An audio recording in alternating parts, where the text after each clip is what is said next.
اعوذ باللہ من الشیطان الرجیم بسم اللہ الرحمن الرحیم۔ نہج البلاغہ، مکتوب نمبر 53۔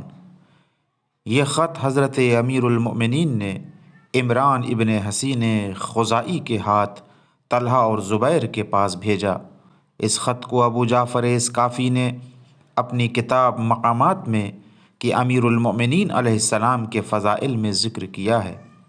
فرماتے ہیں کہ چاہے تم کتنا ہی چھپاؤ مگر تم دونوں واقف ہو کہ میں لوگوں کی طرف نہیں بڑھا بلکہ وہ بڑھ کر میری طرف آئے۔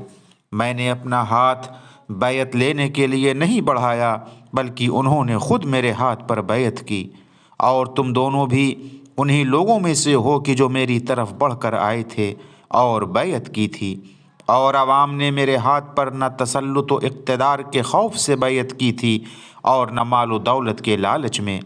اب اگر تم دونوں نے اپنی رضامندی سے بیعت کی تھی تو اس عہد شکنی سے پلٹو اور جلد اللہ کی بارگاہ میں توبہ کرو، اور اگر ناگواری کے ساتھ بیعت کی تھی تو اطاعت کو ظاہر کر کے اور نافرمانی کو چھپا کر تم نے اپنے خلاف میرے لیے حجت قائم کر دی ہے۔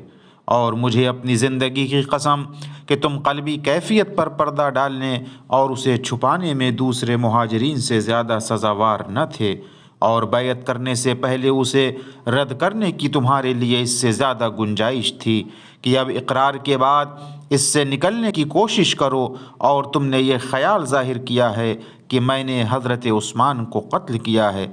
ہمارے اور تمہارے درمیان مدینے کے وہ لوگ کہ جو تم سے بھی اور ہم سے بھی کنارہ کش ہیں گواہی دینے کو موجود ہیں، اس کے بعد کہ جس نے جتنا حصہ لیا ہو اتنے کا اسے ذمہ دار سمجھا جائے گا۔ بزرگواروں، اپنے اس رویے سے باز آؤ، کیونکہ ابھی تو تم دونوں کے سامنے ننگ و عار ہی کا بڑا مرحلہ ہے، مگر اس کے بعد تو اس ننگ و عار کے ساتھ دوزخ کی آگ بھی جمع ہو جائے گی۔ وآخر دعوانا ان الحمد للہ رب العالمین۔